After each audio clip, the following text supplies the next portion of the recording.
The Niagara Frontier Radio Reading Service now presents a serialized reading of the book, The Guinness Book of Christmas. It's edited by Thom Hartmann, and the book was published in 1984 by Guinness Superlatives. It's 144 pages long, and today's reading episode number 1 begins on page 4. Your reader is Martha. In these pages, the great festival of Christmas is looked at in the Guinness style.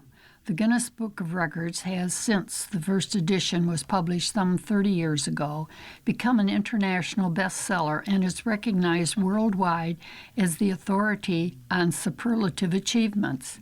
From this base, Guinness Books has developed a wide range of titles exploring the superlatives of particular subjects, and it is the author of these books who have contributed to this, the Guinness Book of Christmas. Patrick Moore, author of the Guinness Book of Astronomy Facts and Feats, looks at the Christmas sky. James Mackey, author of the Guinness Book of Stamp Facts and Feats, discusses Christmas stamps, coins and places with a Christmas flavor. The husband and wife team, Robert and Celia Dearling, who have written the Guinness Book of Music and the Guinness Book of Recorded Sound, talk about Christmas carols and other Christmas music. Ingrid Holford, author of the Guinness Book of Weather Facts and Feats, looks at white Christmases and weather conditions in general at this time of year. The second bestseller in the Guinness range is the Guinness Book of British Hit Singles, and its compilers, the brothers Tim and Joe Rice, Paul Gambensini, and Mike Reed, list and discuss the Christmas hits. The work of these authors and many more from the Guinness stable is coordinated by the editor Thom Hartmann, author of the Guinness Book of Ships and Shipping. Guinness presents this book as a treasure trove of fascinating information about Christmas and Christmas's events. We hope that we have again captured the Guinness style for authoritative information. Such material can be regarded as useful or useless according to taste, but we hope that Guinness readers will enjoy it and, of course, have a very happy Christmas. And this was written by Peter Matthews, the editorial director of the Guinness books. We start with origins, the origins of Christmas. Everyone knows that Christmas Day falls on the 25th of December and that it is the day on which we celebrate the birth of Jesus Christ. But as there can be no shadow of a doubt that Jesus Christ was not, in fact, born on the 25th, December AD 1, how did it come about that we celebrate his birthday on that particular day, and that this year we will be calling it Christmas 1984? Let us examine the second question first. We owe our method of numbering the years to a Russian monk called Dionysius Exiguus the Little, who moved to Italy and in AD 533 first started to reckon dates from the birth of Christ. Hitherto the years had been dated from the foundation of Rome, which corresponds to the calendar, to the 753 BC. So dates so expressed were preceded by the letter AUC, standing either for ad ub condina, from the foundation of the city, or the Anno Ubris Candidi, in the year of the founding of the city.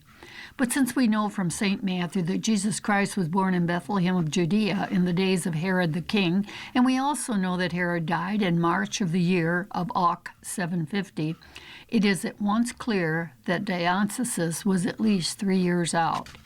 Theologians, historians, astronomers, and a variety of other experts continue to argue the toss about the most probable year of the birth of our Lord. But apart from saying that it cannot and have not been after 3 BC, one can only add that for a variety of reasons, recent scholarship now seems to be generally in favor of the year 8 BC. Pace astronomer Patrick Moore. Let us now consider how the 25th of December came to be chosen as the day on which we celebrate the birth of Jesus Christ. In the early Christian era, Mithraism, a Persian cult, which according to Plutarch was introduced to Rome by Pompey's private captives from Sicilia in 68 BC. They appeared for a time to be serious rivals to Christianity, to which indeed it bore many similarities, not least in its monotheistic tendencies, its sacraments, its comparative high morality, its doctrine of an intercessor and a redeemer, and its belief in a future life and a judgment to come. Moreover, Sunday was its holy day dedicated to the worship of the sun. It also enjoyed the great advantage of being the fashionable faith of the Roman army. Gradually, however, Mithrasma was driven out by Christianity, but not without the latter borrowing quite freely from the former. To jump ahead a bit in time, we find St. Gregory, Pope Gregory I, writing to St. Augustine, the first Archbishop of Canterbury, in about AD 600 regarding the best means of converting the Anglo-Saxons to Christianity and advising him to accommodate the ceremonies of the Christian Church as much as possible to those of the heathen in pagan Rome. The Mithrastic festivals of the winter solstice, the Dies Natalis Solis Invicti, of the day of birth of the unconquered sun, fell in the middle of the feast of Saturnalia, on what corresponds to the 25th of December in our calendar. Though various scholars have put forward many other ingenious theories to explain why we celebrate Christmas on the 25th of December, it seems reasonable to assume that the advice St. Gregory gave to St. Augustine was already being put into practice in the latter part of the 4th century, when the date of Christmas became established in that the birthday of our Lord simply replaced the birthday of the sun. But when exactly did the date of Christmas become established? Once again, it is impossible to say. The first mention of the Nativity feast on the 25th of December occurs in Roman texts known as the Philoxonian calendar, because the title page bears the inscription Futurus Dantius Philocalus Titulva, or sometimes as the Liberian Catalog, or sometimes as the Liberian Catalog, because it contains, among other things, a list of the Roman bishops or popes from St. Peter to Liberius. The Philocalian calendar dates from the year 354, but it's known to embody an older document dating back to 336. And it is not certain whether the reference to the Feast of the Nativity belongs to the earlier or the latter part. Most scholars favor the later date, so it can be said that in Rome at least, Christians, and Christmas was being celebrated on the 25th December by 354 at the latest. In the Eastern Church in Constantinople, Antioch, and Alexandria, the Feast of the Epiphany, celebrated on the 6th of January, marked both the Nativity and the baptism of our Lord. But by the middle of the 5th century, most of the East had separated the two festivals and adopted the 25th of December as the Feast of the Nativity. The Church of Jerusalem, however, stuck to the 6th of January until 549, and to this day, the Armenian Church celebrates Christmas Day on the 6th of January. For us, however, and however incorrectly, the date of the Nativity has been fixed until the dust return to earth as it was, and the Spirit return unto God who gave it. An ode on the birth of our Savior. In numbers and but these few I sing thy birth, O Jesus, thou pretty baby born here, with subreptant scorn here, who for thy princely port here hath for thy place of birth a base out stable for thy court here. Instead of neat enclosures of interwoven osiers, instead of fragrant posies of daffodils and roses, thy cradle, kingly stranger, as gospel tells, was nothing else but here a homely manger. But we with silks, not cruels, with sundry precious jewels and lily work will dress thee, and as we dispose thee of clouts, we'll make a chamber, sweet babe, for thee, of ivory, and plaster round with amber. The Jewess they did disdain thee, but we will entertain thee with glories to await here upon thy priestly state here, and more for love than pity, from year to year we'll make thee here a freeborn of our city. The oxen pay homage to the Christ child. A superstitious notion prevails in the West Devonshire that at 12 o'clock at midnight on Christmas Eve, the oxen in their stalls are always found on their knees, as in an attitude of devotion, in that which is still more singular, since the alteration of the style, they continue to do this only on the eve of Old Christmas Day.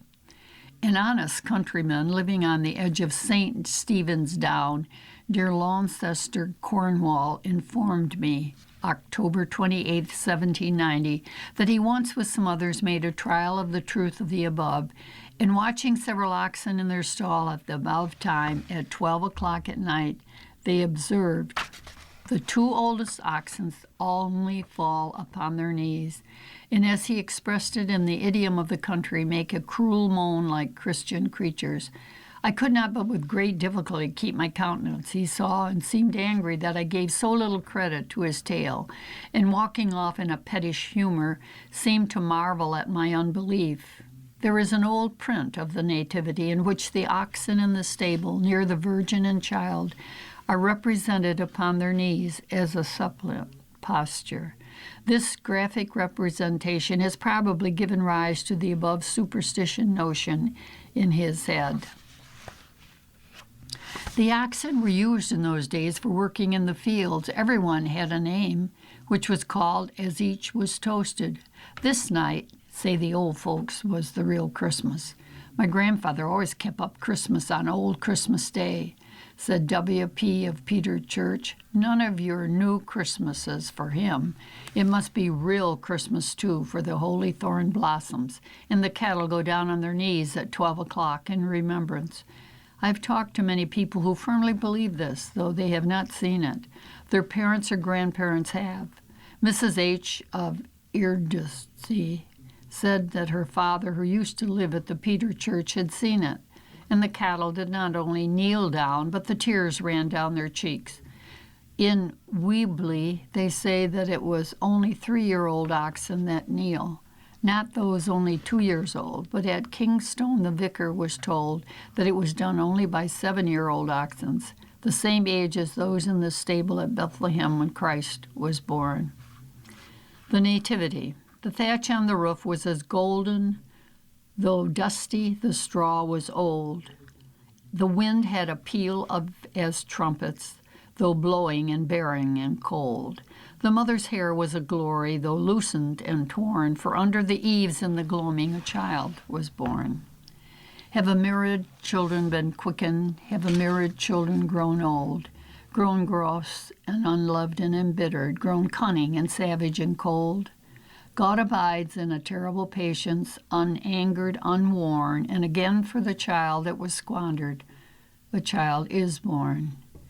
What know we of eons behind us, dim dynasties lost long ago, huge empires like dreams unremembered, huge cities for ages laid low? This at least, that with blight and with blessing, with flower and with thorn, love was there, and his cry was among them, a child is born. Though the darkness be noisy with systems, dark fancies that fret and disapprove, still the plumes stir around us, above us, the wings of the shadow of love. O princes and priests, have ye seen it grow pale through your scorn? Huge dawns sleep before us, deep changes, a child is born. And the rafters of toil still are gilded with the dawn of the stars of the heart, and the wise men draw near in the twilight, who are weary of learning and art. And the face of the tyrant is darkened, his spirit is torn, for a new king is enthroned, yea, the sternest, a child is born. And the mother still joys for the whispered first stir of unspeakable things, still feels that high moment unfurling red glory of Gabriel's wing. Still the babe of an hour is a master whom angels adorn, Emmanuel, prophet, anointed, a child is born. And thou that art still in thy cradle, the sun being crowned for thy brow, make an answer. Say, whence art thou come? Who art thou? Art thou come back on earth for our teaching, to train or to warn? Hush, how may we know, knowing only a child is born? That's written by G.K. Chesterton. Some Christmas words. The Mass in Christmas has the same derivation as the Mass or Eucharist service of the Roman Catholic Church in the West. The name originated from the word ite, missa est, go it is ended, with which the rite concluded. The word missa comes to mean dismissal and finally becomes the name of the rite itself. The earliest known example of the word belongs to the last quarter of the 4th century, occurring in the Epistle of St. Ambrose and the itinerary of Sylvia of Aquincum. Though used in the general sense of religious service, in an immanent sense, it's always denoted the Eucharist. The suffix also survives in Michaelmas, Lammas, and Candlemas. The word Yule. The derivation of the word is obscure, the most likely source being an Old Norse word, Jol, a heathen feast lasting 12 days. In Anglo-Saxon, the month of December was known as Egrigilo, before Yule. In January as Aferagio, after Yule. Since at least AD 900, Yuletide has been synonymous with Christmas time. Nowl, it's N-O-W-L, an expression of joy originally to commemorate the birth of Christ, from the Latin natalis via the French Noel. One of the peculiarities of Gaudish Latin was the tendency to drop a T when that consonant came between two unstressed vowels, and to replace the T by a sort of abrupt pause, known to grammarians as the glottal stop. Latin pater, father, became on Gaulish lips pater, and so the modern French Pierre. And in the same way, original Latin natalis became first nail and then Noel. Wassail. The word has been used in various senses. One is a greeting when giving a guest a drink or when drinking his health. Two, the drink itself, especially that drunk on Twelfth Night. 3, the custom of drinking healths from a wassail bowl on Twelfth Night. 4, a carol or health drinking song. 5, a party at which such songs are sung or he's drunk. Emmanuel or Emmanuel, one spelled with an I and one with an E.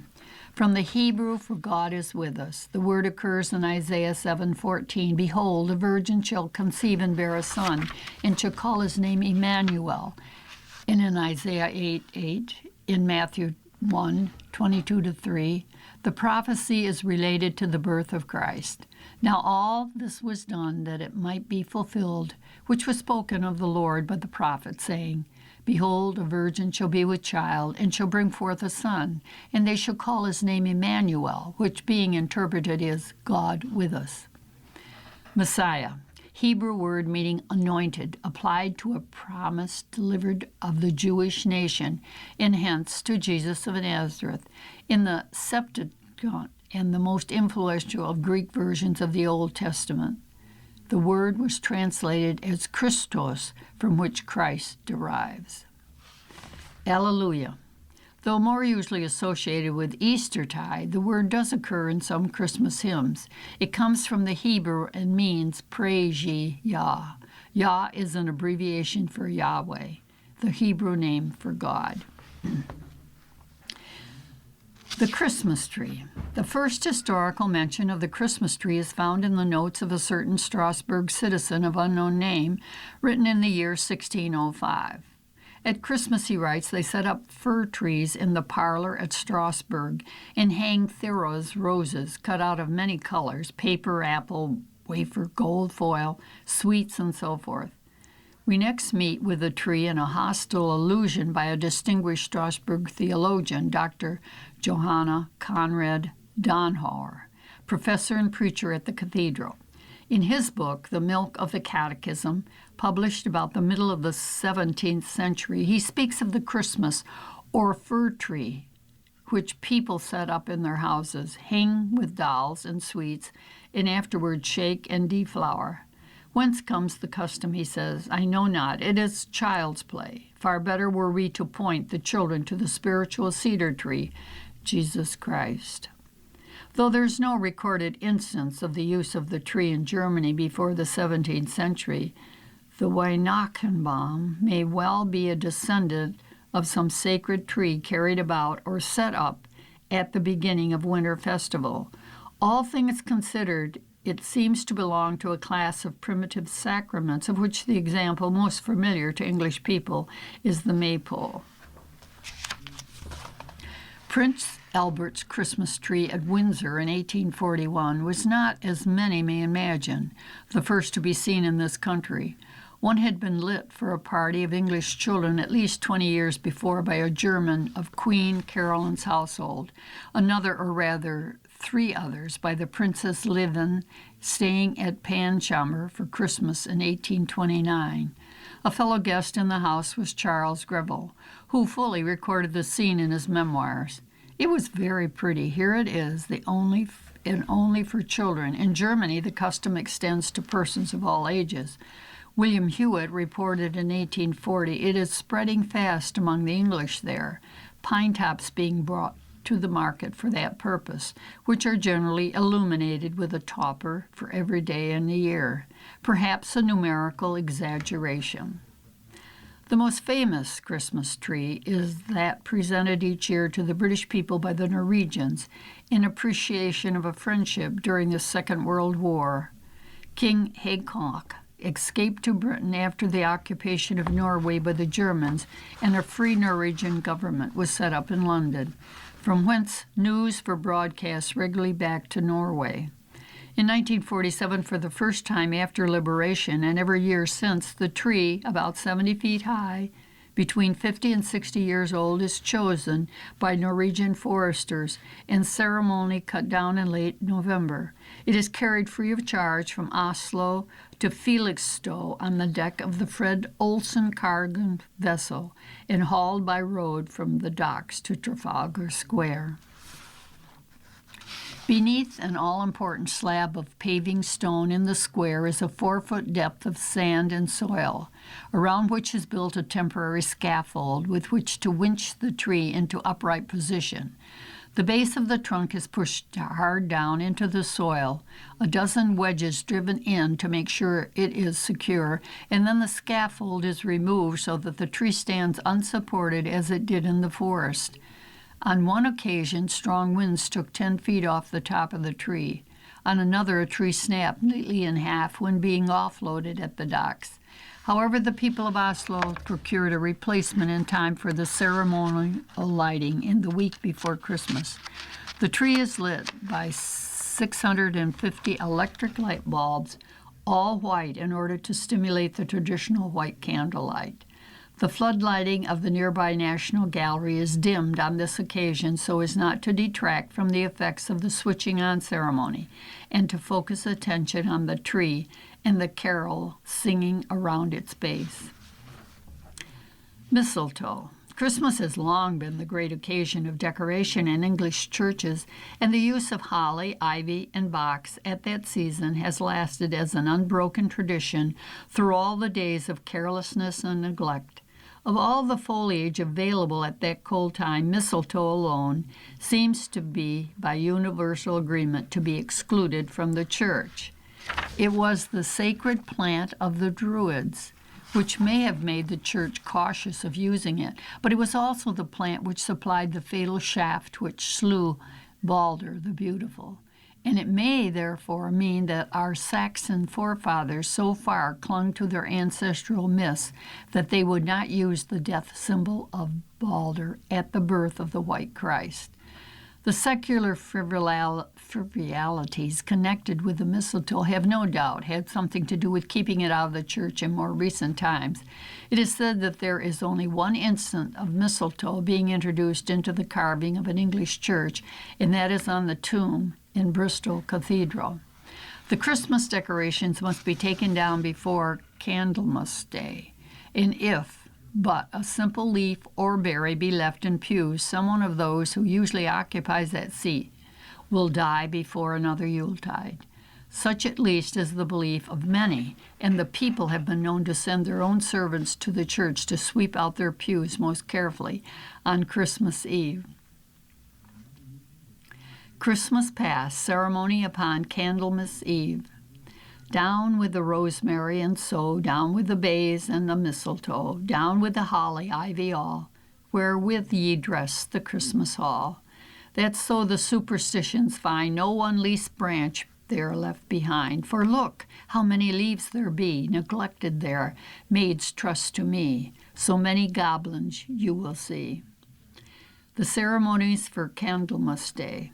Kindle the Christmas brand, and then till sunset let it burn, which quench then lay it up again till Christmas next return. Part must be kept within to tweed the Christmas log next year, and where 'tis safely kept the fiend can do no mischief there.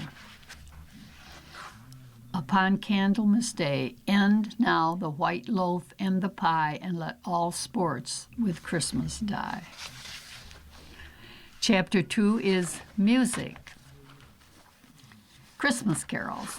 Although specifically English, the carol is dependent upon foreign words for its etymology and foreign influences for its nature as understood today. No firm agreement exists upon the origin of the word carol. The favorite line traces it back to Old French caroleur, which derived from Latin chronola, itself deriving from Greek choralos, which was an aulos player who accompanied choral dances. This line terminates at Greek chorals, a circular dance. The French carelli also means a circular dance and may be traced toward carol and backward to the Greek Kyrie eleison, Lord have mercy on me, the opening words of the Roman Catholic Mass and part of the text of the Eucharist for some 1,500 years. It is evident that the dance element figures strongly in the origin of the carol, from the pagan dances of ancient Greece through the extrovert and often ribald dances of medieval France. Carols have always possessed a decisive rhythmic lilt, a lilt too often suppressed in today's turgid, static performances of their charming melodies. Carols, it must be emphasized, are songs to be danced. The religious connotation is usually important, but their seasonal connections are comparatively recent origin. Originally, the carol was in a strict form, alternating a repeating refrain with stanzas. This form survives in God Rest Ye Merry Gentlemen and We Three Kings, but narrative and devotional carols in simple stropic or hymn-like form, in which the same paragraph of music is repeated over and over to different words, Good King Wenceslas and Away in the Manger, have also become popular. In the following list of 12 familiar carols, it will be noted that most have been manufactured. That is, the music and words arose at different times, and either one or both were adapted for use as a carol. An exception is Silent Night, which appeared through the efforts of two local worthies working under some pressure to produce a seasonal substitute for the church choir to sing while the organ was out of order. It is fortuitous that this hurried collaboration produced a carol so serene and widely loved. One tends to hold carols in a spare corner of the mind, taking them out once per year for seasonal use. This makes them seem perpetually fresh, yet also timeless, the very essence of ancient folk heritage. As noted above, the concept of the carol is indeed ancient, and its great period of popularity in England was the 14th and 15th centuries, yet it may surprise some of us to learn how recent are the origins of many of the most traditional of our carols. In the first quarter of the 19th century, the carol suffered a severe decline in popularity, but several important published collections of old and new carols were restored their interest, and it was during this period that many of today's familiar carols appeared. Popularity was further stimulated when the first Festival of Nine Lessons and Carols was inaugurated in Truro, Cornwall, in 1880. The festivals in King's College, Cambridge, began in 1918. Recordings of this annual event, together with other carol recordings made by artists from many branches of music and the dissemination of carol services via radio and television, have made the sound of semi-religious and religious Christmas music ubiquitous during the Yuletide week. The carol is undoubtedly more popular now than it ever was before, even if the traditional waits have exchanged singing on snow-covered doorsteps for passive listening in central heated lounges. Away in the Manger, an American carol of recent origin. The anonymous words first appeared in 1885 in a little children's book for schools and families, published in Philadelphia. The familiar tune was written by William James Kilpatrick, 1839 to 1921, an American composer and music director at Grace Church, Philadelphia, and published in 1895. Sometimes the words are sung to an alternative melody found traditionally in the Basque area of northern Spain. Christians awake, salute the happy morn. The words are by John Byrom, 1691-1763, a cultured and educated man who lived with his family in Stockport, Lancashire. It was who devised a style of shorthand upon which is based Pitman's familiar system. In 1749, he wrote the poem Christians Awake as a Christmas present for his 11-year-old daughter, Dolly. The music was composed in time for Christmas, 1750, by John Wainwright of Manchester, and published 10 years later in Sheffield. The tune is known as Yorkshire. This carol was a great favorite with the English waits. Waits were minstrels employed by urban authorities to provide music for civic functions. They first appeared early in the 15th century and traditionally played in the streets at Christmas time for the entertainment of passersby, some of whom showed their appreciation financially. The name wait derives from their characteristic instrument, the wait pipe, a small but raucous wind instrument of the shawm family. Ding Dong Merrily on High. G.R. Woodward, 1848-1934, is responsible for the words of this joyful carol, but those who find the onomatopoeic nature of the first two syllables somewhat too unrestrained may choose to sing instead Noel or Noel. Many references state incorrectly that the French Noel is synonymous with the English carol, but in fact it is quite a distinct type of song, being freer in form, written specifically on Christmas. Carols may be designed also for Easter or for other religious occasions, or indeed may even be of secular nature, and lacking any connection with dancing. The word Noel derives from le jour de Noël, which equates with Latin dies natalis, the birthday. In English carols, the word Noel or Noel is merely an exclamation of seasonal joy. The music is an anonymous Brindley, a rustic round dance, which was published in 1588 in a collection of French melodies called Orchestraphique, a book of dances, by Thénault Arbeau, a near anagram of his real name, Jean Tabrot, 1519-93. This Brandel de l'Official was adapted for use as a carol by Charles Wood, 1866-1926. The last two notes of the second, fourth, and last line, ringing, singing, and so forth, recall the emphatic leaping and stamping cadences noted in the collection with Good King Wenceslas, the mood and the tempo of which should be familiar to this ancient French dance. The first Noel. The music is possibly a descant for another carol, now recognized. now unrecognized. Today, it is common to raise some voices in a further descent near the end in order to introduce a climax into a tune that would otherwise end indecisively. The origins of both words and music are lost in tradition. The music was first printed in 1833 in W. Sandy's Christmas Carols, New and Old. God rest ye merry gentlemen.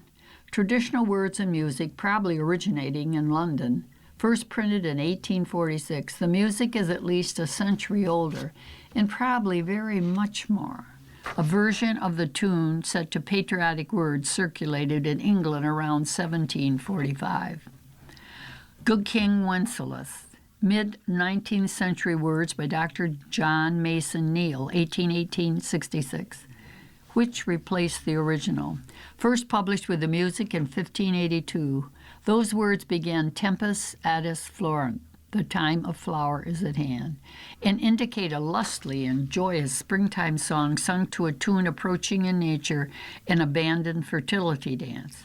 The last two symbols of the second and fourth lines would have received emphatic treatment from singers, dancers, and instrumentalists, the whole assembly stomping and clamping in a riotous union, the words Stephen and even on those notes as supplied by the Victorian Dr. Neal, together with the rest of his contrived rhyme, entirely changed the nature of the melody, encouraging turgid, labored performance. The tune itself was originally a 13th century brangle, similar in type to that used for Ding Dong Merrily on High, and was collected in Peo Cantono's dance song in 1582. King Wenceslas, it's Wenzel in German, Vacla in Bohemia, 1361-1419, king of the Romans from 1376, then king of Germany and Bohemia from 1378 and 1389, was apparently a neglectful ruler, fond of the grapes, to whom the epithet good may be only doubtfully applied. There is little evidence that he would have forsaken the comfort of his castle merely to offer succor to an impetuous wood-gatherer. Hark, the herald angels sing. Charles Wesley, 1707-88, wrote the first version of the words for the publication in Hymns and Sacred Poems in 1739. They were added to by George Whitefield, 1714-70, and in 1760 by M. Madam, 1726-90. And later still by others. In 1856, Dr. William H. Cunnings, 1831-1915, organist at Waltham Abbey, fitted them to a version of the second section of Festgang, 1840, by Jacob Ludwig Felix Mendelssohn, 1809-47. However, the tune itself seems to have appeared first in the opera Venus and Adonis, first given at Drury Lane Theatre, London, on the 12th of March, 1715, by Johanna Christoph Peschow, 1667-1752, in which it appeared as the aria, Thus When Mars from War's Returning. The Holly and the Ivy. The words were first printed about 1710 on an English broadside. That's a sheet bearing the words and carried by carol singers to encourage audience participation, and published in a collection for the first time in 1861. Their symbolism, however, is much more venerable. Holly equals man, ivy equals woman. Alternately, the white wood of the holly and its red berries represent the Blessed Virgin Mary mourning the split blood of her Son on the cross. In the words of the carol, ivy is mentioned only in passing and seems to be present at all only because it joins holly as being the only green plant in a native winter wood. Cecil James Sharp, 1859-1924, the famous English collector of folk dance and song, noted down both words and music of the holly and the ivy early this century from a Mrs. Clayton in Chipping, Camden, Gloucester, and extra words were added by Mrs. Wyatt at East Harptree, Somerset. In Dulce Jubilo, in Sweet Jubilation. This German Latin Marconic carol, that is, a carol in which Latin and vernacular phases are intermixed, is said to have been dictated by an angel to Henry Suso, who died in 1366, the German mystic. The earliest version published in England, similarly Marconi Latin English, appeared 1540 in an assembly by John Wedderburn called Guide and Godly Ballads. Ballad, a song for dancing. In one version of the text, the second line ends I-O, I-O, an expression of joy from a Greek exclamation, akin to the Spanish Oli, Oli. The melody is a traditional German tune which appeared in the Piety Cantos in 1582 and was adapted by Robert Lucas du Purcell, 1759, 1795, and 1856. Robert Purcell, Lucas commemorating his mother's maiden name, the D is spurious, having been added after his death, is said to be the actual composer of the Cats duet, attributed to Rossini. I Saw Three Ships, a carol from Newcastle upon Tyne, in the northeast of England, derived from the Three Kings of Cologne. The three wise men were Melchior, a bearded old man bearing gold, Gaspar, a young man carrying a gift of frankincense, and Balthazar, a dark-skinned traveler with his offering of myrrh. They were not kings, receiving this title only about A.D. 200. They were, however, the first Gentiles to believe in Jesus Christ. After their death, the bodies of the three magi were eventually taken to Constantinople, at that time called Byzantium, then to Milan, and finally to Cologne in 1162 by Frederick Barbarossa. Among the many versions of the words of this carol, one finds Colleen and Colin for Cologne, and the skulls, Northeast English cross, of the three wise men were said to occupy one of the ships on their way up the Rhine to Cologne Cathedral. Perhaps the relics introduced too gruesome a note for a happy carol, so today the three ships are said, rather illogically, to contain our Savior Jesus Christ and His Lady, originally probably Our Lady. The music, too, first printed in W. Sandy's Christmas Carols, New and Old, in 1833, exists in many versions and is mixed in with some London bridges falling or broken down. Also from Newcastle, with the refrain, My Fair Lady, perhaps once Our Fair Lady. Two paradoxes remain in bringing the relics from Milan to Cologne. Why did Barbarossa choose the long sea route? And having chosen it, why the longer one still round the top of Scotland and thus past Newcastle rather than along the English Channel? Silent Night, Still Knock. The words and music were written in 1818 by the parish priest of Halen, Austria, Father Joseph Moore, 1792-1848, and the organist and schoolmaster of the village, Franz Gruber, 1787-1863, for use in the church while the organ was being repaired. Gruber provided a simple accompaniment for the voices to be played upon any choral instrument permitted in the church. All that was available at that time was a single guitar. This hurried collaboration saved that little Trullian church from a silent night at Christmas Eve in 1818, since unaccompanied singing was out of favor there at the time. The gentle Solonian rhythm is reminiscent of the many pastorals composed for Christmas concerts used during the previous century and a quarter in southern Europe and Italy. The 12 Days of Christmas. This is a secular song for Christmas rather than a carol, but it is so much a part of the festivities in Britain and America that it would be pedantic to omit it from this listing. Originally a song for Twelfth Night, it may be derived from the French troubadours or folk poets who sang to the self-accompaniment of lyre or lute in the 12th and 13th centuries. The melody and words, similar in meaning to the French version, were known in England, at least by the 13th century. The standard list of gifts enumerated in this forfeit song, a song of which the singer, if he forgets or confuses a line, must pay a forfeit, runs as follows. On the first day of Christmas, my true love sent to me a partridge in a pear tree. The second day, 2 turtle doves. The third day, 3 French hens. Fourth day, 4 calling birds. Fifth day, 5 gold rings. Sixth day, 6 geese a-laying. Seventh day, 7 swans a-swimming. Eighth day, 8 maids a-milking. Ninth day, 9 ladies dancing.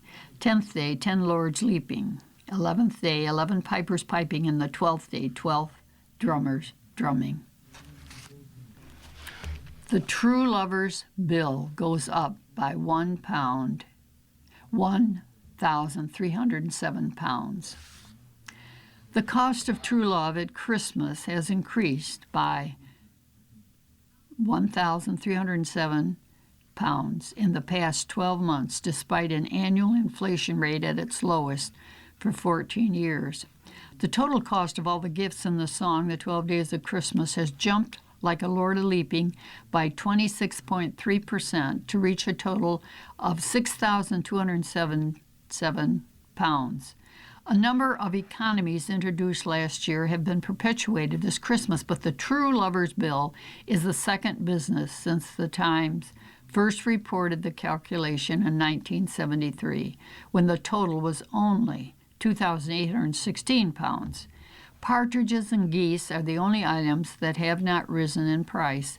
Game farms still supply live partridges at 3 pounds each. Stuffed ones easier to fix in a pear tree can be brought too, but would increase the bill by 348 pounds. Pear trees are now 6.25 pounds each. Two-tier espaliers at 15.90 pounds would be another 115 pounds. Pairs of turtle doves, a rare and protected species, are impossible to obtain, though a stuffed one is for hire at 11.50 pounds a week. Even white pigeons cost 18 pounds a pair, and the pet shop warns it is not the right reason to be buying them. French hens, red jungle fowl, can be hired stuffed at 13.8 pounds a week. Oven-ready French chickens from Harrods would be cheaper if there was time to cook them. Collie birds, blackbirds cannot be legally sold, but the taxidermist rate is 9.2 pounds for a week's hire. Occasionally mounted road accident victims can be bought outright for 25 pounds. The cheapest gold rings, ladies' signets, and 9 carats are 18 pounds each and must suffice. Barnacle geese can be adopted from the Wild Fowl Trust at Slimbridge at 6 pounds a year each. Swans at 15 pounds per annum are dearer because the scheme includes a hand-painted portrait of every bird's bill pattern. Milkmaids, even unskilled ones, qualify for the minimum of agricultural wage, augmented this year by 79.2 pounds for the 5 days a week. Drummers are dearer, partly because this year the Musicians Union fixed 5 pounds porterage charge for their kit. Pipers carried their own pipes and cost the union minimum of 33 pounds each per session at a private home. The musicians' bill would be halved if they performed in a dance hall or a public house. This year, the Ballet Rambert would charge 437.40 pounds for 11 ladies dancing on 2 consecutive nights, 8% up on last year. The cost of leaping lords has taken a jump too if they are to be allowed the maximum permissible expenses they could charge for mere sitting days, up to 3.9 pounds each to 16 pounds. The third day French hens establish a connection with the origin of the song. More problematically are the fourth day calling birds. Most birds call. A turtle dove would certainly do so, so an element of tautology is introduced. An American version recorded in 1937 has colored birds, again tautological with other gifts. The English collie birds is given as meaning blackbirds, or less likely the African collie or mouse bird, a medium-sized bird with a finch-like beak, which is more homey than the French colibri, hummingbird. The fifth day's gift maintains the avian nature of the first week if gold rings is read as gold spinks, the old Scottish name for goldfishes. Within the new year comes humans' rustic noise, yet alternative versions continue with mammals, which in America reflect the fauna of the area which the song is sung. Quantities differ too, so any quantity might be found from 8 to 12 for any of the following, with further permutations of species and activities virtually to taste. Hares a running, hounds a hunting, bulls a roaring, bears a leaping, wolves a howling, deers a running. Concert music for Christmas. The religious festival of Christmas time has inspired many a composer to write original music for the season or to take existing music, that is, carols, and adapt them for concert use. A bare listing of these works would take a disappropriate amount of time in the space in this book, and uselessly. Instead, there are few words to introduce an arbitrary selection of Christmassy works, some of them very familiar, others much less so. Bach, Johann Sebastian, 1685-1750, Christmas Oratorio. Bach prepared this cycle of 6 cantatas for performance during the Christmas and New Year, 1734-5, using a great deal of musical material from earlier secular cantatas. It does not benefit from, nor was it designed for, continuous listening, since the 6 sections are each of similar design. Yet so skillfully did Bach adapt and supplement the music that the temptation is great to proceed right through once the spell of the exciting choral writing, jubilant trumpets, and daring drum solos of the opening chorus begin to work. Of the 4 soloists, the tenor takes the narrative role of evangelist for part of the time, and the chorus is required to sing as angels in part 2, as shepherds in part 3, and the wise men in part 5. The orchestra includes 3 trumpets, 2 hunting horns, and 4 unusual oboes, which imitate shepherd's pipe in the Pastoral Symphony as the start of part 2. In addition to flutes, ordinary oboes, timpani, bassoons, and strings. Part 1 and 3 of the oratorio are based on St. Luke's chapter 2, 1:3-20 verses. They were originally performed respectively on the 25th, 26th, and 27th December 1734. Part 4, given on January 1st, 1735, is based on the Gospel account of the naming of our Lord. Parts 5 and 6 tell the story of the 3 wise men and were performed respectively on January 2nd and 6th. That's Epiphany, 1735. Charpentier Marc Antoine, 1645-1704, Pastoral sur la Naissance de Notre Seigneur Jesus Christ, written in about 1685 for the cousin of Louis XIV, the Duchess de Guise, while Charpentier was employed by her at the Hotel de Guise in the Marais district between 1675 and her death in 1688. This miniature opera tells the story of the Nativity with simple elegance, the characters possessing added perspectives of symbolic significance. Fry, William Henry, 1813-64, Santa Claus Symphony. Fry was an American composer born in Philadelphia, whose opera Lenora was premiered in New York in 1858. It was the first noble opera by the American to reach the stage. He was in Europe from 1846 to 1852, where he became friends with Berlioz. When Louis Antoine Julian performed Fry's Santa Claus Symphony on Christmas Eve 1853, the critics were apparently unimpressed, but it is a charming and approachable major work that may well repay revival. Handel, George Frederick, 1685-1759, Messiah. The greatest of all Christmas compositions is in fact only partly for Christmas. While Part 1 describes events concerning the Nativity, Part 2 deals with Christ's death, and Part 3 with his resurrection. Furthermore, it was only by luck that Messiah was written at all, and the man most closely associated with it, apart from Handel himself, had hard words to say about the music. During the 1740s, first season, London opera-goers appeared firmly to reject Handel. His two Italian operas produced for that season failed dolefully, and Handel considered returning in disgust to his native Germany. Fortunately, Charles Jennens, with whom Handel had worked on Israel and Egypt in 1738, presented the composer with another religious text, this time based on the subject of the Messiah and drawn from a wide spectrum of biblical passages. Handel immediately saw the fine quality of the setting and commenced work on Saturday, the 22nd of August, 1741. He had completed Messiah by the middle of September, a mere 21 days later. And then, to Jennens' dismay, Handel took it to Ireland in November, where he was booked for a season of oratorios. Messiah's first performance took place on the 13th of April, 1742, at the new music hall, Fishamble Street, Dublin, a charity performance so successful that it was repeated a few days later. This success was duly reported back to Jennens, who had to contain himself patiently until the first London performance at Covent Garden Theatre in March 1743. Whether through spite or pique, Jennens called some parts weak and reported that Handel has made a fine entertainment of it, though not near so good as he might and ought to have done. There are some passages far unworthy of Handel, but much more unworthy of Messiah.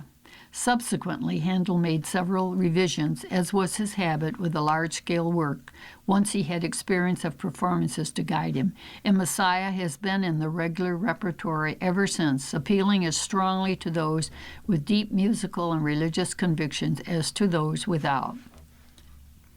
Haydn Franz Joseph, Symphony No. 26 in D minor, Christmas Symphony.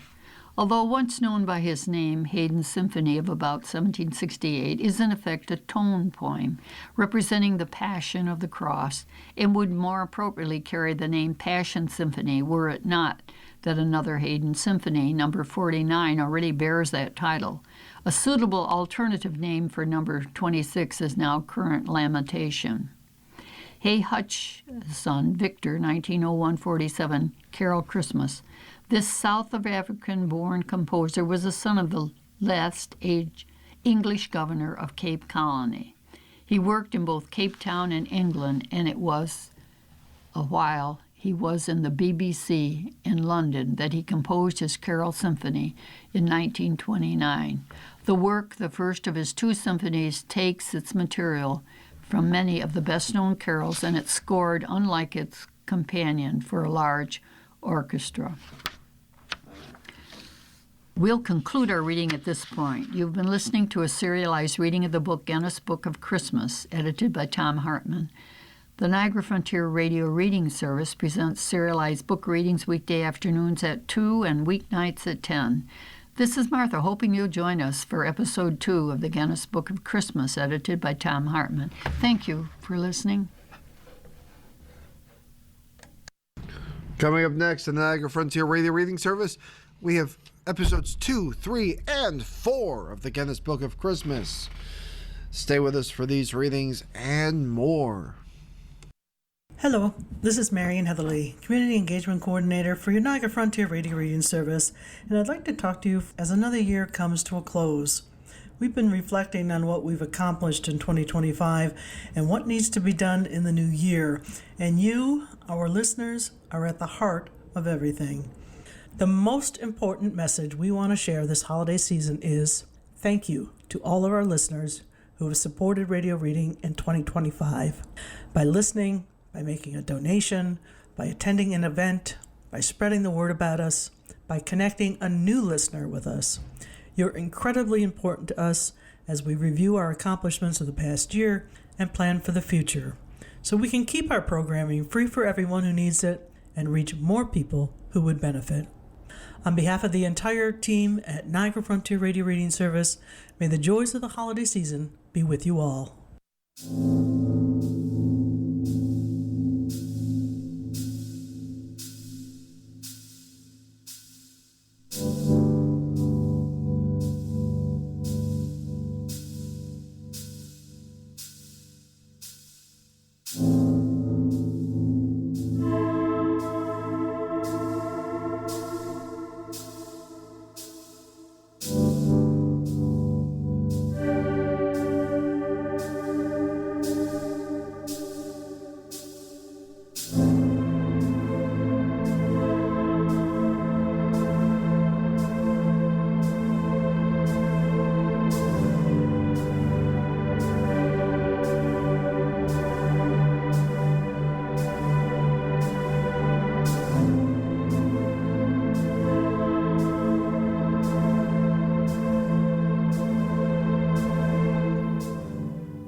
The Niagara Frontier Radio Reading Service now presents a serialized reading of the book, Guinness Book of Christmas, edited by Tom Hartman. The book was published in 1984 by Guinness Superlatives and is 144 pages long. Today's reading, episode number 2, begins on page 37. Your reader is Donna. Franz Liszt, 1811 to 1886, The Christmas Tree Suite. Liszt wrote this charming suite between 1874 and 1876, and it was published in Berlin in 1882. It consists of 12 movements, among them descriptive pieces like The Shepherds at the Crib, Slumber Song, and Evening Bells. There are also carol arrangements and puzzling, a Hungarian dance, and a Polish mazurka. These last introduce an autobiographical element. Liszt, a Hungarian, met the Princess Caroline Sayn-Wittgenstein, of Polish origin, in 1847. She was to be his friend and companion for many years. These two dances and the waltz which precedes them recall that meeting in a kind of musical anniversary/Christmas present. Giancarlo Menotti, born 1911. Emil and the Night Visitors. This American composer of Italian parentage and birth wrote this, the first television opera, in response to a commission from NBC in 1951. He had already supplied a radio opera for NBC in 1939. The composer admitted that, faced with the commission and a Christmas deadline, he was at a complete loss, even as late as November 1951. Hieronymus Bosch's painting, The Adoration of the Magi, chanced to catch Menotti's attention as he wandered through the Metropolitan Museum of Art in New York. And in an inspired moment, he had found his subject. He set to work immediately, and the opera was ready for TV transmission in time for Christmas Eve that year. Designed for performance by amateurs or professionals, it tells the story of a widow and her crippled son who are visited one night by the three magi on their journey to Bethlehem. The happy outcome is, of course, a complete healing of the boy. Popular in America, it is said to be one of the most frequently performed of all 20th century operas. Emil has never been acclaimed to the same extent in the UK, despite a successful early TV production and the availability for many years of the work in the record catalogues. John Antill, born 1904, one of Australia's leading composers, wrote a Christmas opera for television in 1970 entitled The First Christmas. Oliver Messiaen, born 1908, La Nativité du Seigneur. Oliver Messiaen is a French composer of deep religious conviction, whose music tends towards the mystical. La Nativité du Seigneur for organ was composed in 1935. It is an hour-long cycle of 9 meditations upon the subject of Christmas to honor the maternity of the Blessed Virgin. The meditations are titled, they're all titled in French. Thea Musgrave, born 1928, A Christmas Carol. This opera was premiered at Sadler's Wells Theater in December 1981. The libretto by the composer herself is based on the famous story by Charles Dickens. William Vaughan, 1872 to 1958, 5 variants of Dives and Lazarus. The ancient folk carol Dives and Lazarus exists, like most folk tunes, in many variants. One version was used by Vaughan Williams in his English folk song suite of 1924, and he returned to the carol in 1939 when he was commissioned to provide a work for British Week at the New York World's Fair. In the event, his work was not heard at the fair, but was given later in Carnegie Hall. In contrast to his earlier treatment of the tune, which was for military band, the 5 variants of Dives and Lazarus is scored for strings alone with harps. Attention is also drawn to Vaughan Williams' delightful Fantasia on Christmas carols for baritone soloist, choir, and orchestra, written in 1912. The Pastore. While the shepherds watch, doubtless they played upon their rustic pipes, a stylish representation of what they played, becoming something of a craze in concert rooms around the year 1700. Those shepherds' pipes were imagined to have played in a gently rocking 6/8 or 12/8 rhythm. Compare the carol Silent Night and I Saw 3 Ships, both in 6/8 rhythm, with a drone bass below the melody. Perhaps the instruments were bagpipes, and the imitation of bagpipes was almost certainly in Bach's mind when he introduced low-toned oboes into his pastoral symphony in the Christmas Oratorio. This sound and rhythm were incorporated into countless Baroque concertos and classic symphonies. Every composer of the time resorted to it at some time or another, the best known being Corelli, Torelli, and Locatelli in concertos, Domenico Scarlatti in several harpsichord sonatas, and Handel, the Pastoral Symphony in Messiah. Gaetano Maria Schiavazzi, 1698 to 1754, wrote a Christmas symphony for strings, and Juan Vaclav and Antonin Stamek, 1717 to 1719, composed a Christmas symphony from Passau for trumpets, trumps, and strings, in which the pastoral movement is in common time. The lilting shepherd rhythm is entrusted to constant triplets.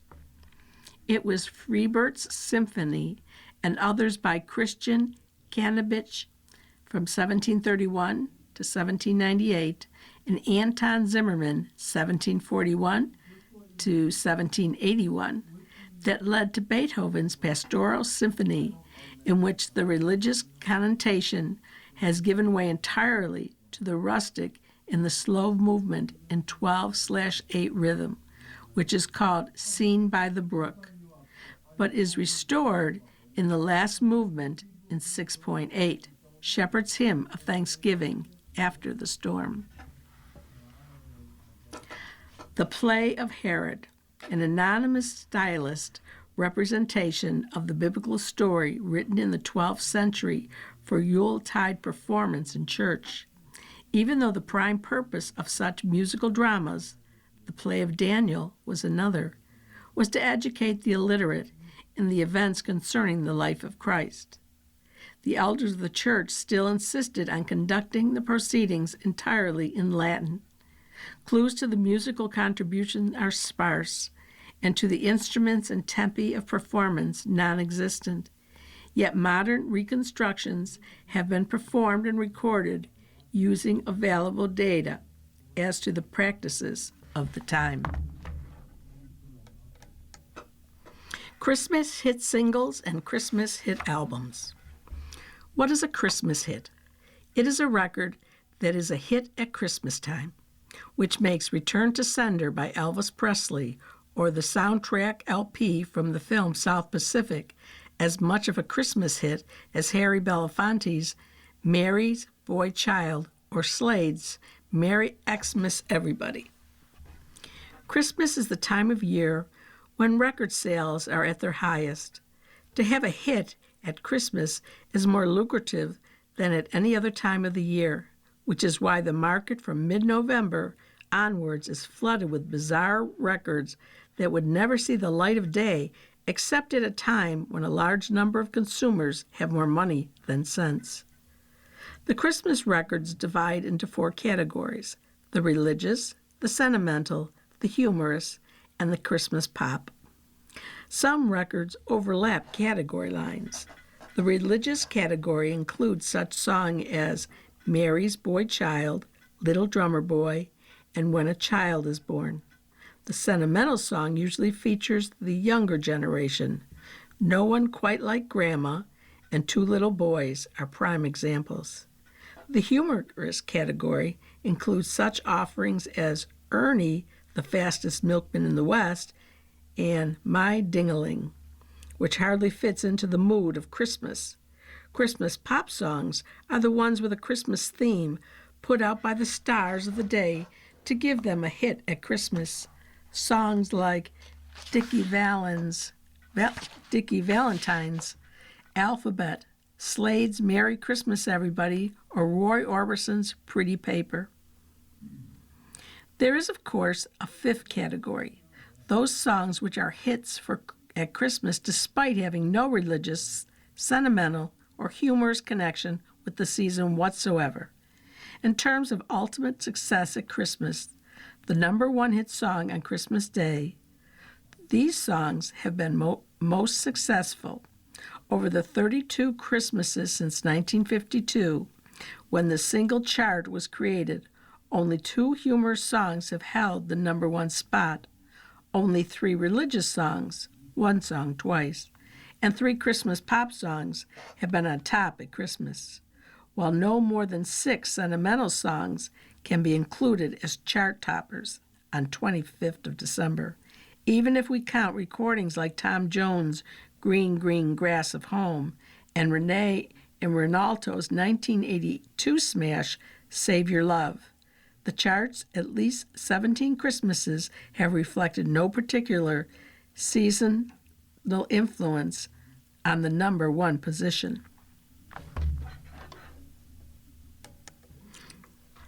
Of the 28 different acts who have topped the charts on December 25th, 16 never had another number one hit at any time. The Christmas hit single champions are inevitably the Beatles. They had the number one single at Christmas in 1963, 64, 65, and 67. Only Elvis, of the other Christmas chart toppers, has managed more than one Christmas number one. The Beatles are also the Christmas album champions. They have been at number one in the album chart over 6 Christmases in 1963, 1964, 1965, 1967, 1968, and 1969. Apart from the South Pacific, which was the best-selling album at Christmas in 1958, 59, and 1960, only the George Mitchell Minstrels, 1961 and 1962, Elton John in 1973 and 1974, and ABBA, 1980 and 81, have had more than one chart-topping Christmas album. The Beatles, therefore, top both the singles and albums chart at Christmas time. In 1963, 1964, 1965, and 1967. This feat was equaled by Queen in 1975 when their single, Bohemian Rhapsody, and the album it came from, A Night at the Opera, both topped their respective charts. The Beatles never recorded a specifically Christmas song. It was not until after the group had broken up that the individual members recorded Christmas songs. The first and most successful of these was Happy Christmas, War is Over by John and Yoko. The Plastic Ono Band and the Harlem Community Choir, which was first released at Christmas in 1972, and which has been a hit at 4 subsequent Christmases, climbing to number 2 in the wake of Lennon's murder at Christmas 1980. Paul McCartney's Wonderful Christmas Time reached number 6 at Christmas 1979. The biggest selling Christmas single of all times is, of course, Bing Crosby's White Christmas. This is universally acknowledged as the world's biggest selling record of all time, although it was not a chart hit in Britain until Christmas 1977, shortly after Bing Crosby's death, and when it climbed to number 5. The biggest selling Christmas hit single in Britain is Mull of Kindry Girls' School by Wings, which was at the top of the charts for 9 weeks, including the week of December 25, 1977.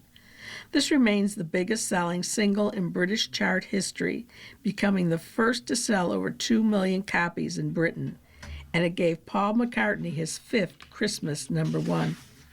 The first record ever to sell 1 million copies in Britain alone was Harry Belafonte's Mary's Boy Child, which topped the charts for 7 weeks over Christmas 1957.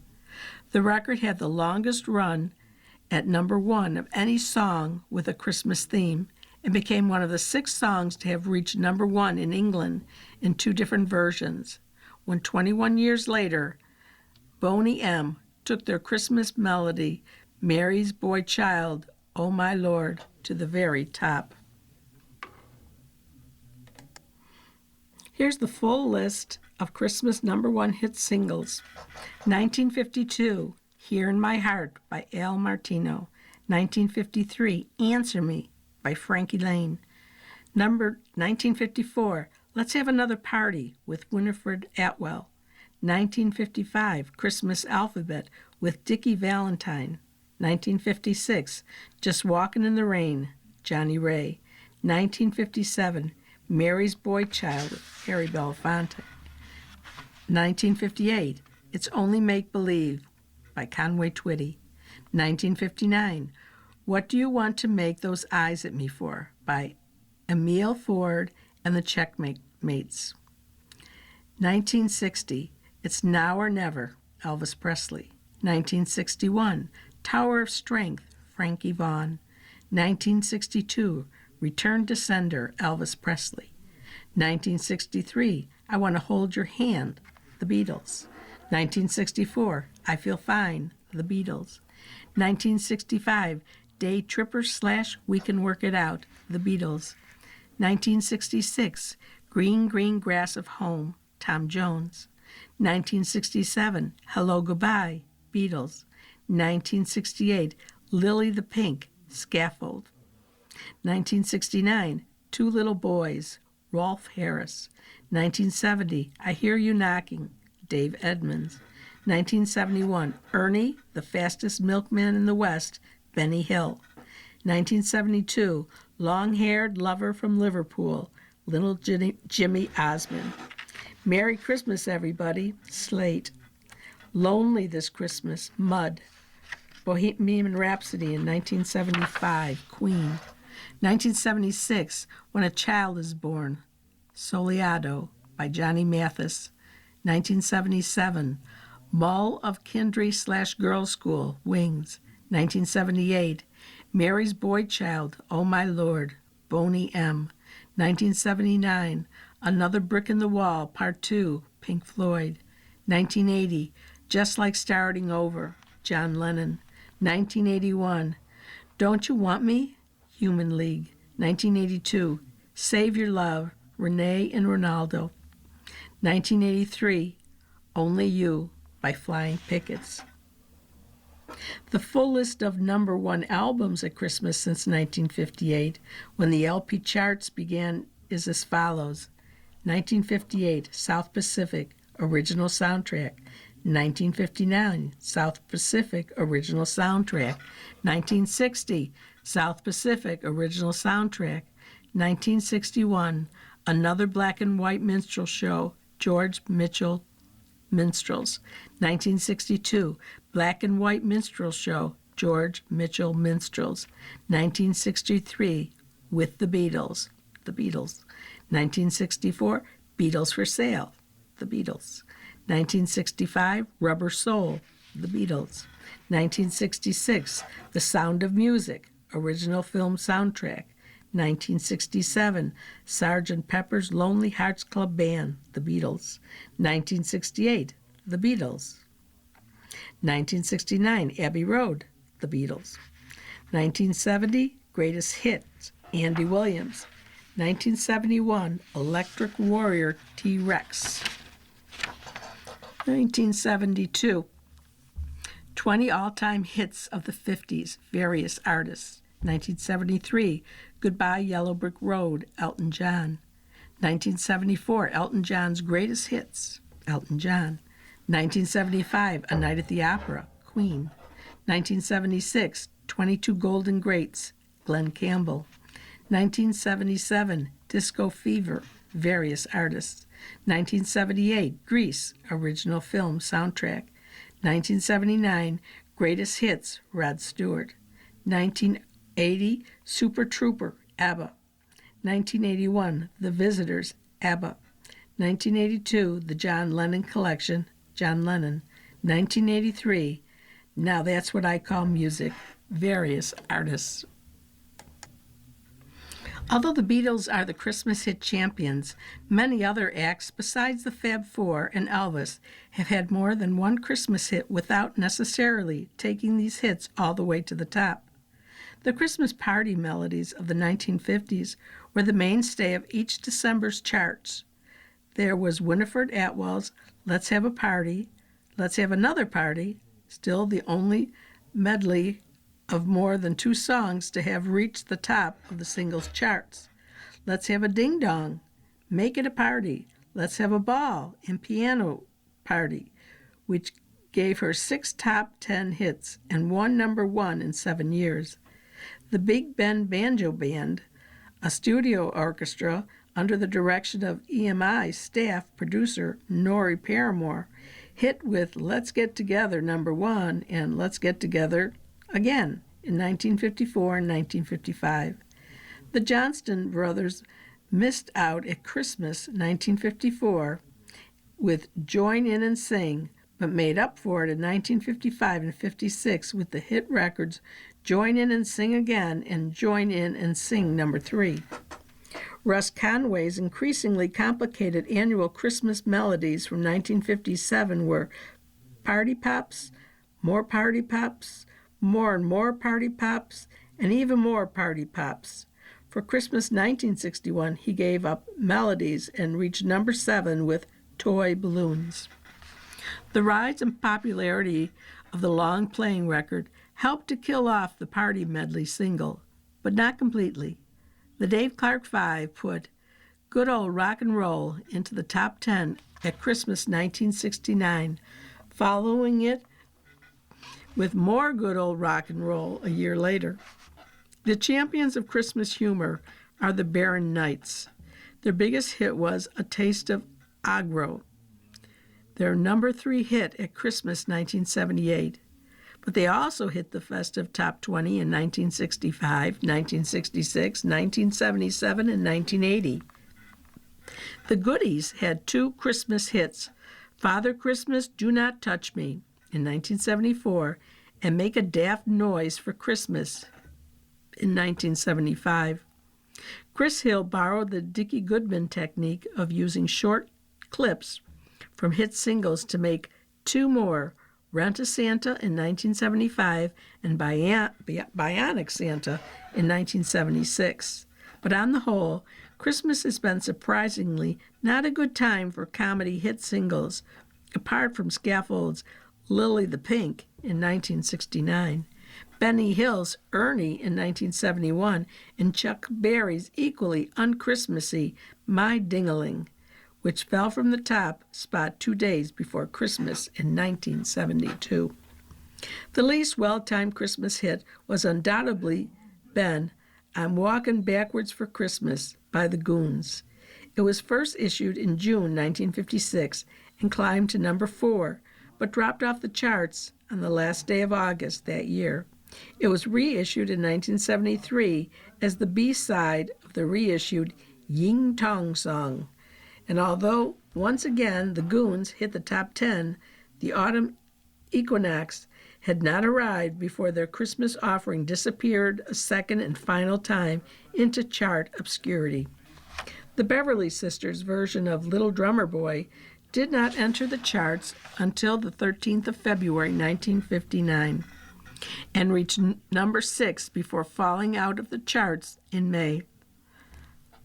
Versions of the same song by the Harry Simone Chorale and by Michael Flanders also entered the chart that February, and it was not until 1972 that this Christmas song was a hit at Christmas, thanks to the recording by the Royal Scots Dragoon Guards, which climbed to number 13. In 1982, David Bowie and Bing Crosby's six-year-old duet finally turned this massively successful Christmas song into a Christmas top 10 hit in Britain. Pat Boone took Unseasonably to the other extreme with his recording of April Love, which hit the top 10 at Christmas 1957.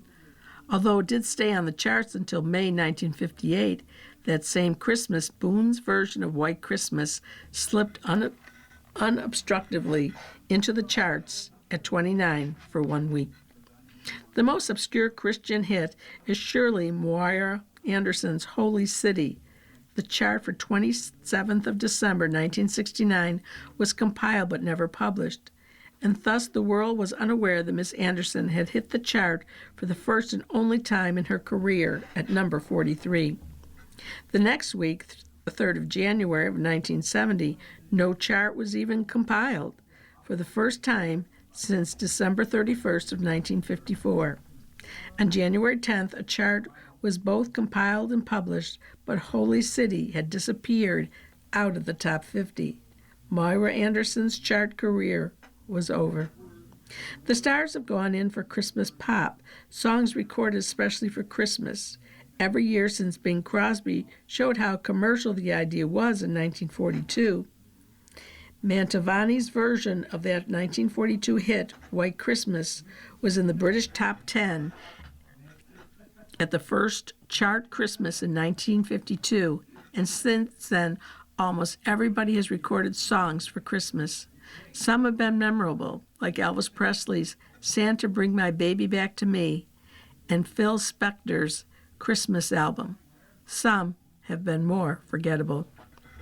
Dickie Valentine had 3 consecutive Christmas hits: Christmas Alphabet in 1955, Christmas Island in 1956, and Snowbound for Christmas in 1957. Christmas Alphabet enjoys the double distinction of being the first number 1 hit with the word Christmas in the title, and also of remaining on the chart for only 7 weeks, the shortest chart run of any number 1 hit in Britain chart history.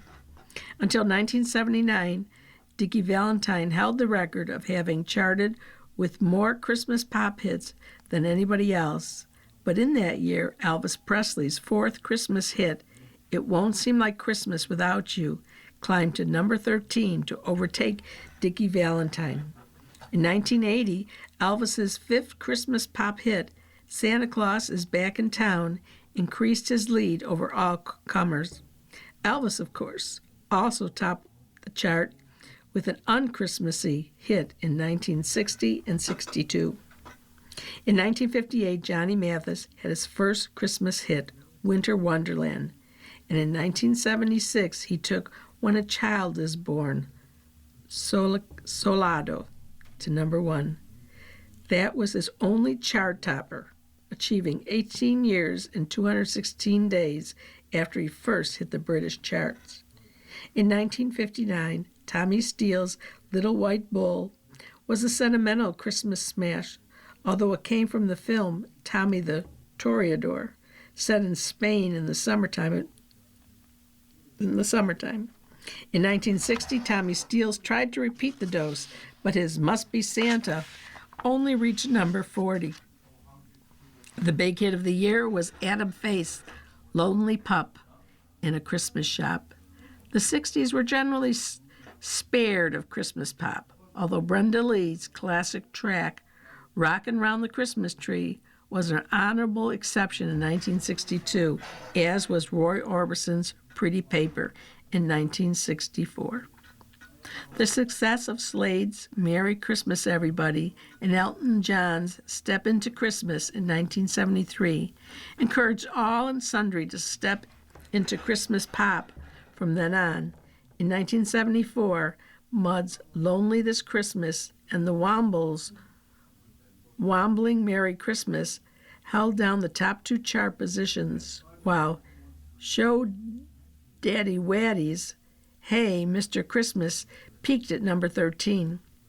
In 1975, only the phenomenal success of Queen's Bohemian Rhapsody kept Greg Lake and I Believe in Father Christmas off the top. By 1982, the domination of the December charts by records with a strong connection with Christmas was almost complete. The sentimental favorite, Save Your Love, was at number 1. Shakin' Stevens' Blue Christmas was number 2, and the David Bowie / Bing Crosby duet medley, Peace on Earth, Little Drummer Boy, was at number 3. Lower down, there were songs with titles such as Sing-a-Ling-a-Santa, Christmas Party, Christmas Rapping, and Christmas Rapping with an R. The oddity market was covered by Orville's song, Ba Ba Black Sheep by the Singing Sheep, and the reappearance of Birdie's song, Birdie Dance, including the re-entry of old favorites like Merry Christmas Everybody and Happy Christmas, War's Over, as well as Cliff Richard's first ever Christmas song, Little Town. No less than 19 on the top 75 singles owed much of their commerciality to the festive season. And yet in 1983, only 2 of the top 20 singles had a Yuletide element. And one of those was Slade's perennial Merry Christmas Everybody at number 20 on Christmas Day. What of 1984? White Christmas remains, after over 30 years, the most recorded Christmas song, and after Mary's Boy Child, it is the most successful in chart terms. 2 of the 6 hit versions of White Christmas have hit the top 10 over a period of 28 years. Only Little Drummer Boy, among other Christmas songs, has been a top 10 hit in more than one version. But only one of those records was hit over the Christmas season. 2 artists have had 2 different versions of the same Christmas song in the charts in separate years. Slade hit number 1 first time around with Merry Christmas Everybody, and in 1980 they charted again with the same song in a re-recorded version with the Reading Choir. Johnny Mathis was at number 1 at Christmas 1976 with When a Child is Born. In 1981, with Gladys Knight, he charted with the same song, but less successfully, just 2 weeks at 74. When Shakin' Stevens decided to record Blue Christmas, a number 11 hit for Elvis Presley in 1964, he created the fastest Christmas hit of all. Originally, he chose a song to sing on a Granada TV show to be broadcast on Boxing Day, and only later decided to record it. On Monday, the 22nd of November, 1982, the song was recorded, and the other 3 tracks on what was to become the Shakin' Stevens EP were mixed.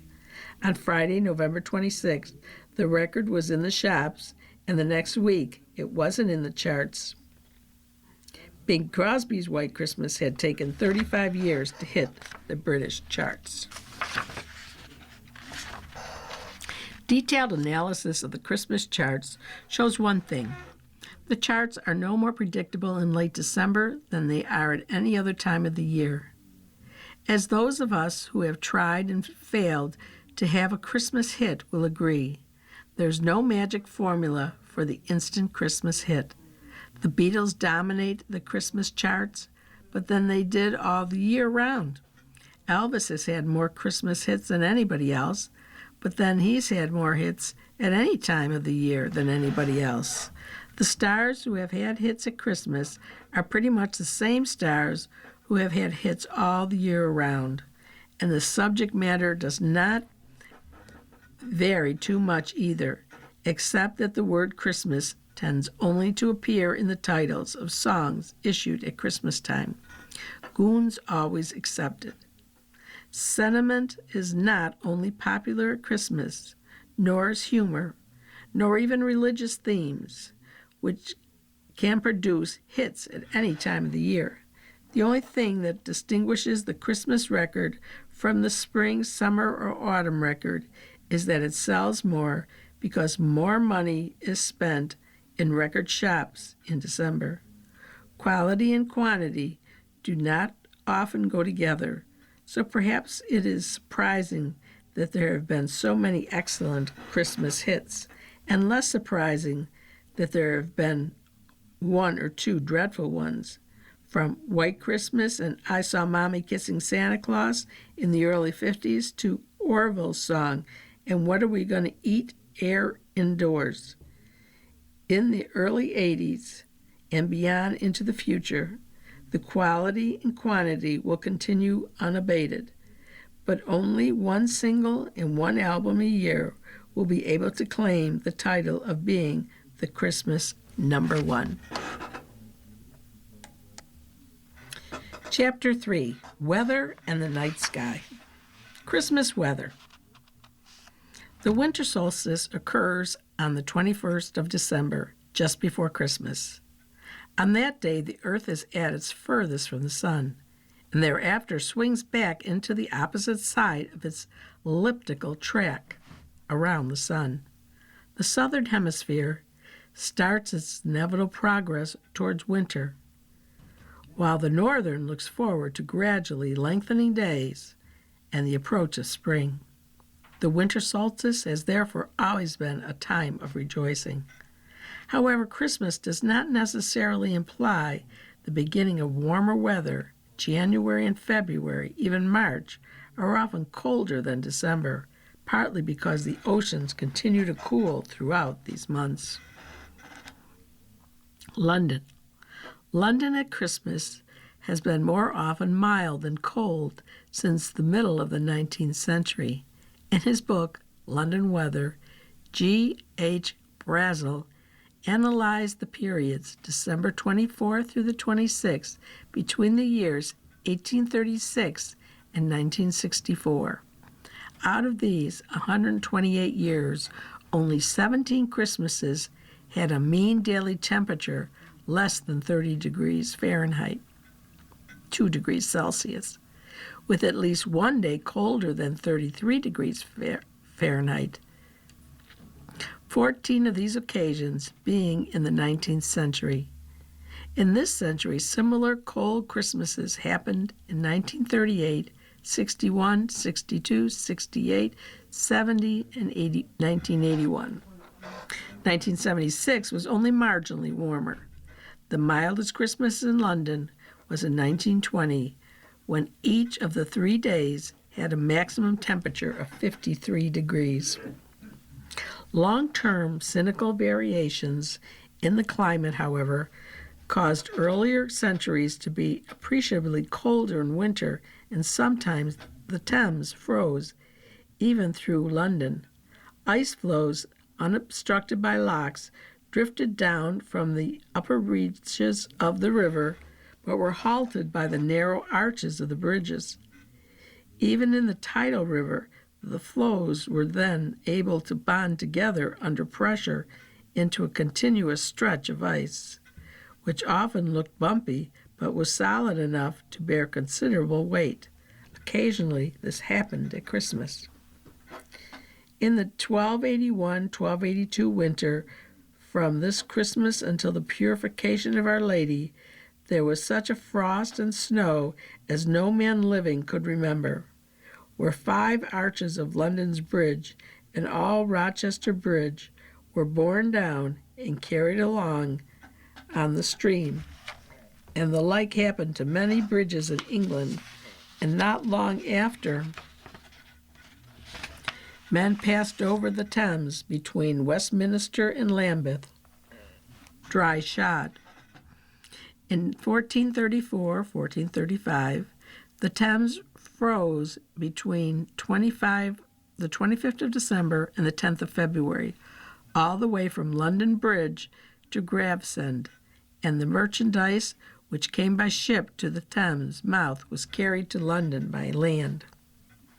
London frost fairs were occasionally held on the solidified Thames, providing entertainment to the people and a source of income to boatmen froze out of their employment.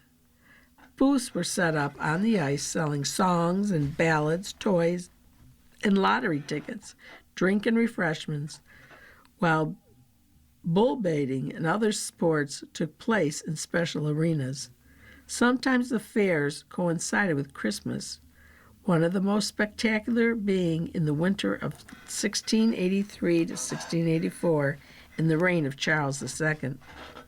From the beginning of December until the 15th of February, frost congealed the River Thames to such an extent that another city, as it were, was erected thereon, whereby the great number of streets and shops with their rich furniture, it represented a great fair with a variety of carriages and diversions of all sorts. And near Whitehall, a whole ox was roasted on the ice.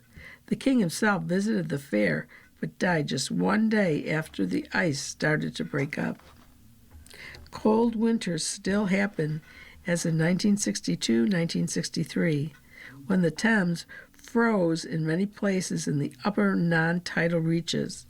Throughout London, however, waste heat from powder stations and industry kept river temperatures well above freezing point, and the wide bridge spans gave easy thoroughfare for any ice floes which may drift down. Frost fairs in London are now part of history.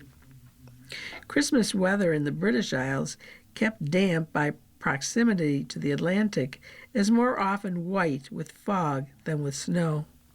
Charles Dickens was being thoroughly realistic when he put the scene for the Christmas Carol in cold, bleak, biting weather.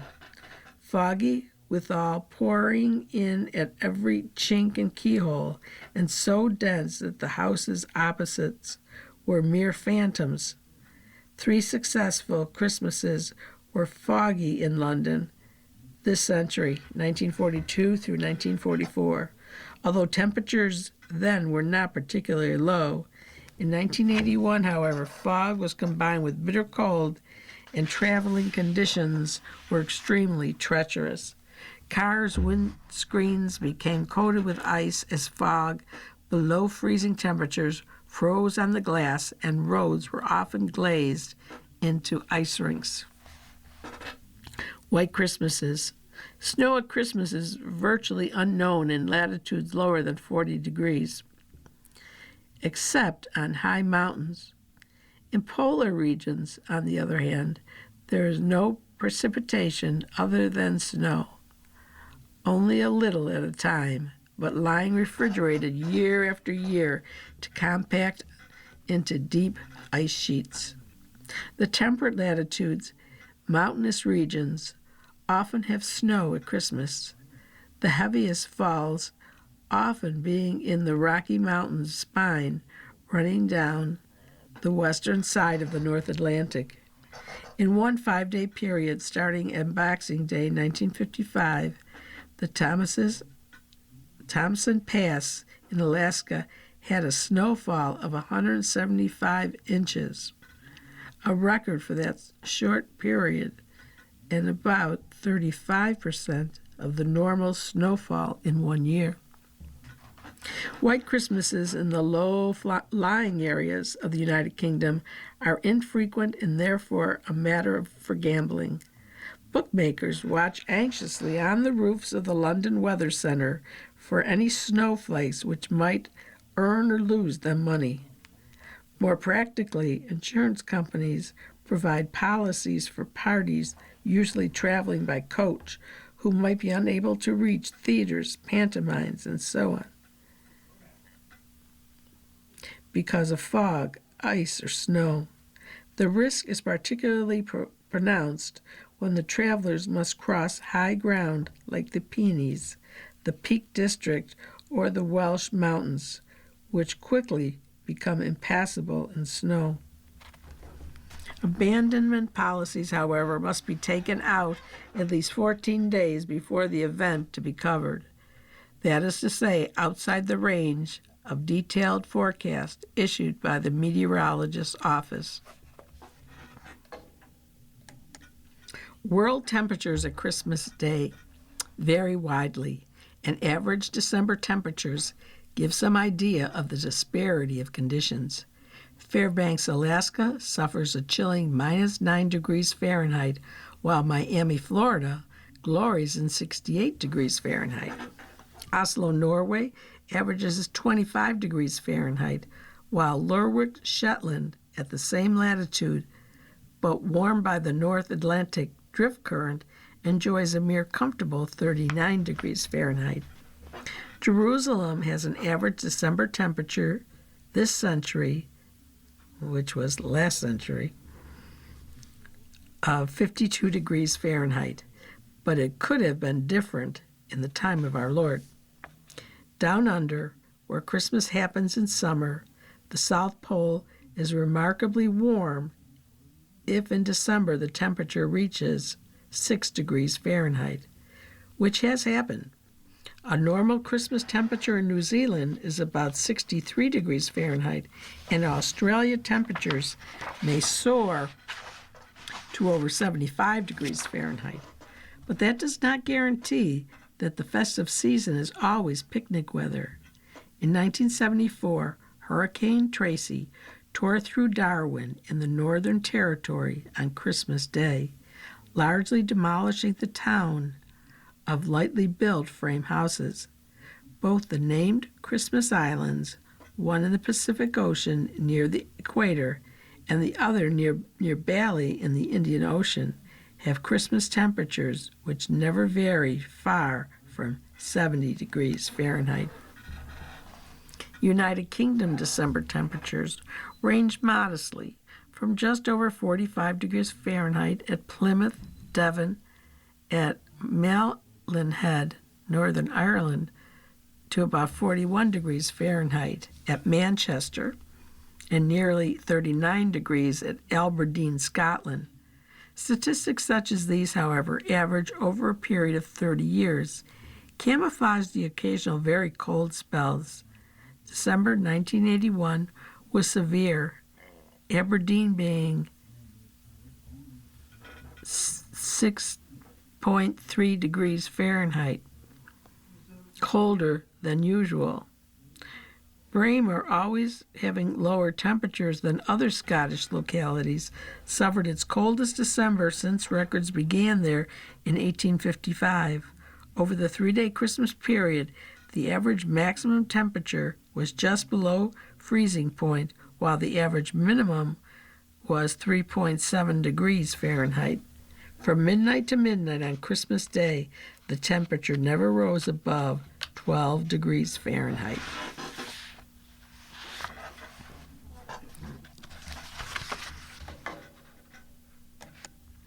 Within living memory, crippling snowfalls in the south of England at Christmas have occurred in 1927, when the blizzard started on Christmas night and continued all Boxing Day. In 1938, snow started on December 18th and continued almost daily until December 26th. And in 1962, the snow started suddenly on Boxing Day, snowing up many travelers going to parties. The 1981 Christmas was white over much of the country, but the snow had mainly fallen beforehand.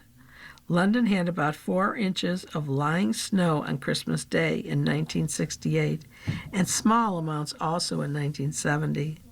The Christmas card image of a white Christmas seemed odd in view of the foregoing statistics. However, because of their rarity, white Christmases are impressive and memorable, and fertile backdrops for authors' imagination.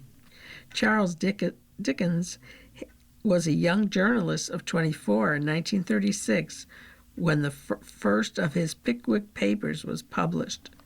By the time he wrote the episode about shoveling away snow and skating on the ice, he would have experienced the Christmases of 1936, one of the most notorious blizzards in the south of England, and the only one to result in a fatal avalanche in a populated area.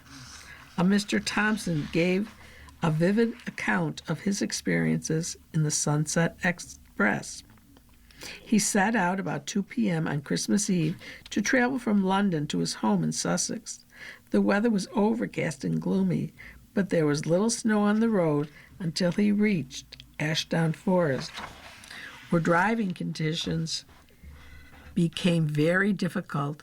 Snow was blowing in strong winds, and horses could hardly keep upright, and deep snowdrifts were forming. Thompson eventually reached Louise about 11 p.m., but when he opened his front door, snow compacted hard against it, fell inwards, and it was an hour before he could again shut the door. Meanwhile, in the eastern part of Lewes, the wind was screaming over the top of the downs and eddying backwards at the edge of the steep cliff hill, which had been excavated for chalk. Snow packed into the cliff face until it formed a ledge 10 to 15 feet thick, projecting unsupported above a row of houses 200 feet below. Such a snow feature is called a cornice and is well known and dreaded in countries where snow is an annual occurrence. It was not a hazard recognized by the inhabitants of Lewes. But daylight on Christmas Day, the snow had stopped, and the overhang wave of snow, unsupported by anything other than the self-adhesive properties of its own ice crystals, was admired for its beauty, and few voices were raised in warning. On Boxing Day, a large mass of snow fell from the cliff onto an adjacent timber yard, and on the morning of the 27th of December, the sun shone. At about 9:30 a.m., fissures were noticed in the cornice above the houses, and a young man implored the inhabitants to flee. They refused, and some minutes later the cornice collapsed and the avalanche of snow hit the houses. When the airborne flakes had settled, nothing could be seen but a mound covered by snow, and it took all day to dig out the 15 buried people, of whom 8 were dead. The Snowdrop Inn now stands on the original site, but the cliff has been excavated further back so that any future cornice could not fall to safety into a pit, which could fall to safety into a pit. The Christmas sky. Christmas is with us once more, and so is Christmas sky. There's no moon to drown the light of the stars. The moon was new on the 22nd of December, so that the stars could shine out in their full splendor. One star you won't see, I'm afraid, is the Star of Bethlehem. On countless occasions, I have been asked what it was. The answer is that I don't know, and neither does anyone else. It was certainly not an ordinary star or planet. It cannot have been due to planets so close together in the sky that they merge into one brilliant point. If it had been a nova or exploding star, it would have remained on view for some time. The astronomers of the day would have mentioned it. Neither can we attribute it to our old friend Halley's Comet, which came into view a dozen years earlier and was well out of the way by the time of Christ's birth, which was probably around 4 BC. So the mystery remains, and presumably always will. But if you look to the west after sunset, you will see the magnificent planet Venus, which has often been confused with the Star of Bethlehem. Venus is brighter than anything else in the sky apart from the sun and the moon, and it cannot possibly be mistaken. Of course, it is not a star, it's a planet, about the same size as the Earth, and rather closer to the sun than we are. It seems so outstanding, partly because it is comparatively close. At its nearest, it can approach us to within 25 million miles, which astronomically is not far, and partly because it has a dense, cloudy atmosphere which reflects the sunlight well. It is hardly surprising that the ancients named it after the goddess of beauty. Alas, Venus isn't really a friendly world. It has a fierce hot surface at a temperature of at least 900 degrees Fahrenheit. Its air is dense and unbreathable. Its clouds contain a great deal of the dangerous substance we call sulfuric acid, and on the planet's surface there's almost continuous thunder and lightning, together with volcanic eruptions in some areas. I don't expect anyone to go there. We'll conclude our reading at this point. You've been listening to a serialized reading of the book Guinness Book of Christmas, edited by Tom Hartman. The Niagara Frontier Radio Reading Service presents serialized book readings weekday afternoons at 2 and weeknights at 10. This is Donna, hoping you'll join us for episode 3 of Guinness Book of Christmas, edited by Tom Hartman. Thank you for listening. Coming up next in the Niagara Frontier Radio Reading Service, we have episode number 3 and 4 of the Guinness Book of Christmas. And then at 1 o'clock, we got the Newsweek article, The Birth of Jesus. Stay with us for these readings and more.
The following program is intended for listeners who are blind, have low vision,